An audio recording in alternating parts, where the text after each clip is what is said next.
Welcome to Cook It.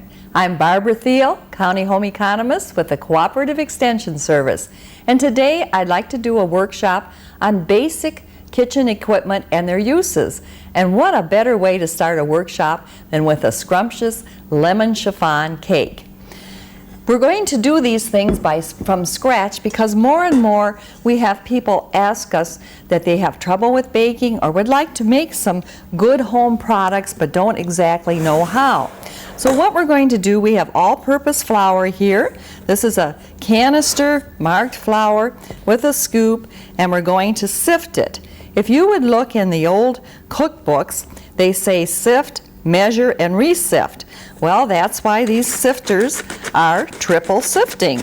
So we're going to sift a bowl of flour here, and then we're going to measure. And you'll find out that that is why in today's home-baked products, sometimes things are not light, they're not tender enough, is because the flour really does make a difference and it needs to be sifted. So we have a nice quantity of flour sifted, and what we're going to do is take the amount we need and measure and then sift into our bowl to make the cake. The recipe that I'm going to use calls for 2 cups sifted all-purpose flour. And we're going to take a nice flat measure. This is a 1 cup measure, and what you do is you just pile the flour in very lightly and then measure the top off. I'll just take a knife, a kitchen knife would be fine. I have a paring knife here, it'll work. And there we go, just measure the top, and that's 1 cup. We're going to put that in our sifter, and we're going to put another cup in to make the 2 cups. There we go. Now we have 2 cups of lightly sifted flour. Next we're going to use baking powder for our leveling agent, and we're going to use 3 teaspoons. Your measure can be just a regular standard teaspoon. Some people like to leave their measuring spoons right on the little hook here. Other people will take theirs apart. That's good too, but remember they can get lost, they can get scattered. So whatever you prefer, you can use what you can decide. Myself, I just as soon have them right together. There's no problem in washing them. All right, so we're going to have 3 teaspoons. And to measure those, just put them in your baking powder. And your baking powder needs to be light, your leveling agent. If it's caked, it's not going to work. That's another problem with home-baked items. When they get old, baking powder, baking soda, cakes, and then you don't get the action. You lose it. All right, the recipe calls for salt. Now, salt is optional. I'm going to go ahead and I'm going to sift these together so they get mixed well. You don't need the sodium in a cake, so I'm going to leave out the extra salt. You have plenty of salt with that baking powder. And we're going to sift. And that's our dry ingredients sifted together. And like I say, that's a triple sifting on your sifter. There we go. And we'll just set that aside. And next it says our recipe calls for sugar. And we're going to add 1.5 cups of sugar. So let's measure again. Most people keep their sugar in a canister, and we'll just scoop in. We'll take our scoop. They're nice to use, a lot less messy. You can keep them right in your containers. It works real well. And we'll just measure a cup. There we go. We're going to put this in. And then let's take a 1/2 cup. Measure. 1/2 cup is right here. These cups are very nice. They're handy. They're accurate. They stack, they store well, nice to use.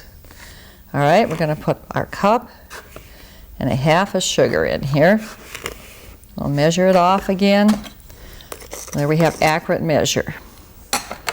All right, and let's just set the sugar aside, and we'll set flour aside. And then we're going to mix this and see how nice and light that flour is. Sifting does make a difference in the measuring and the product. It really does. Okay, then it says make a well, and in the middle, and when they mean a well, they mean just that. We're going to put everything to the side.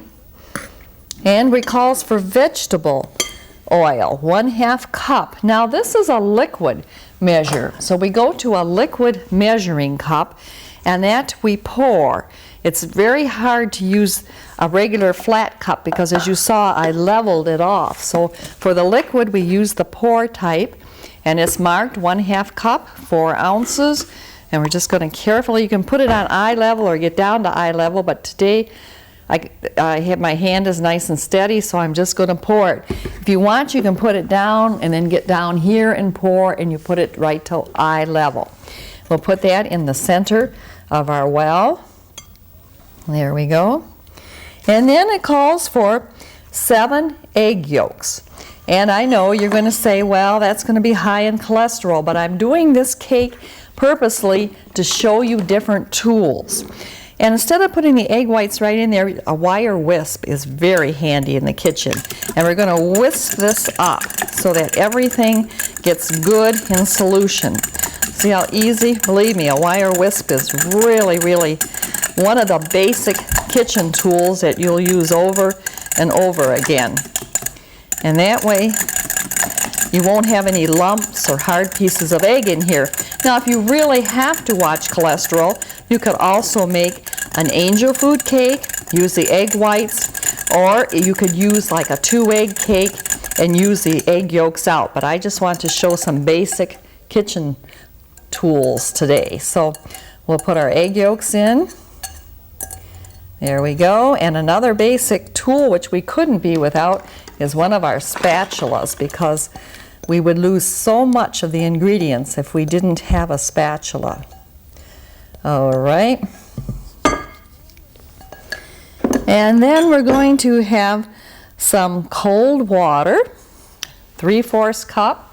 So we're going to use our measure again, and we're going to find 3/4 cup. That's going to be over on this side. So this time I will come down because it's on this side of the handle. And we'll put 3/4 cup of water in.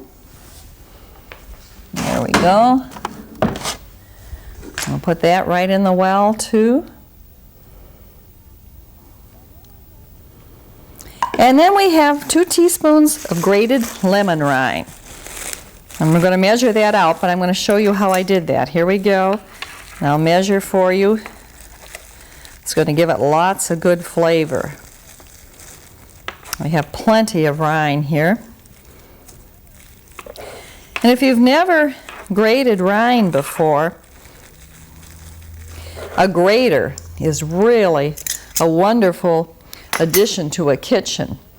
A little hand grater, they're very easy to use.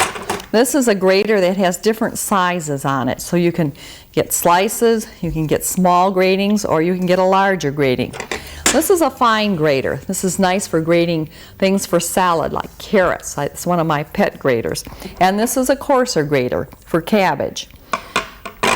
Yes, you can use food processors, but graters are handy. All you have to do, like for the lemon, I'm going to use an orange. You can see that better. It's colorful. Is just take it and grate it on here, and it'll grate. You hear that? Really, really nice. Smells good too. So there you go. And you just take a spatula and pull off your grated rind. Very, very easy to clean up. You find that graters are a real basic tool for the kitchen, and they're inexpensive too. So all right, now we're just about all set. We need a little bit of vanilla, this recipe calls for. And goodness sakes, I did forget to get the vanilla, but that's no problem.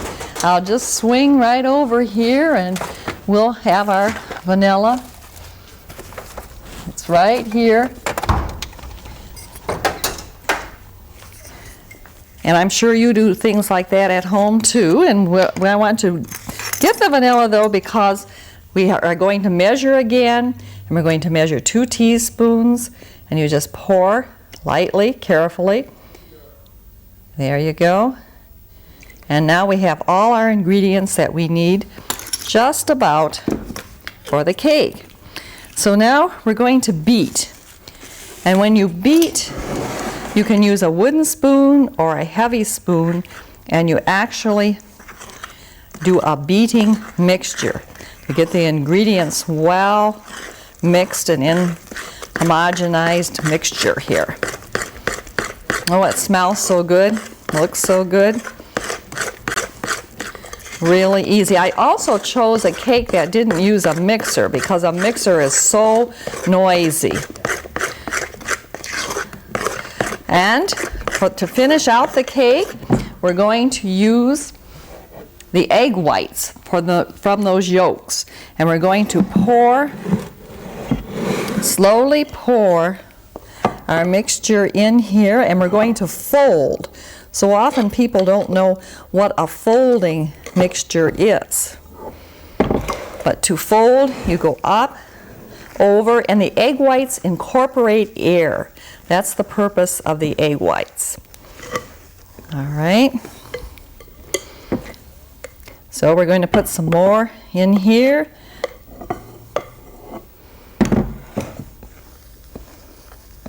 And we're going to mix it up, just fold it in, don't beat it or you're going to lose that nice leveling action of those egg whites.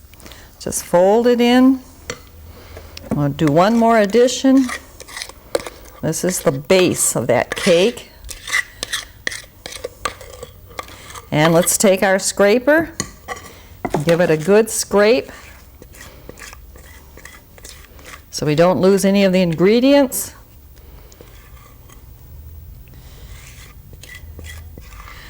There we are.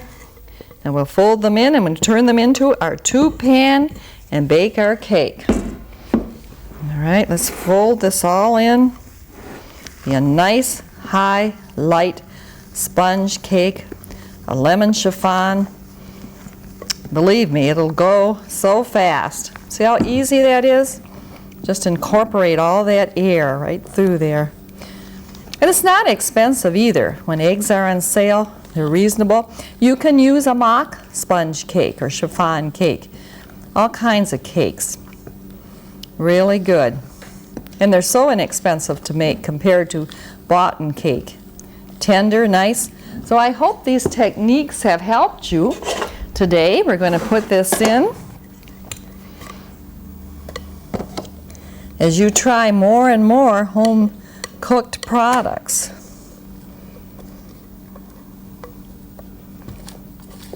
There we go.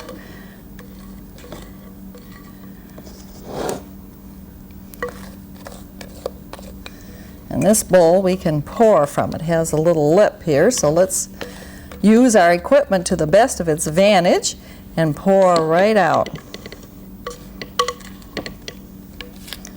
There we are. And all you need to complete this cake, dust it with a little confectioner's sugar or make just a simple buttercream icing. You have to realize this cake does not have a lot of fat in it. Just a little bit of oil, so it's not a real rich cake. It's a light, spongy cake. And there you are. There's our cake. And we have used our basic equipment today. We've used a basic angel food cake pan. We've demonstrated our wire whisk, our dry measure, our liquid measure, our grater, and in our canisters, a little bit on our storage. I hope you've enjoyed this section on Cook It. This has been Basic Kitchen Tools and Techniques. Thank you.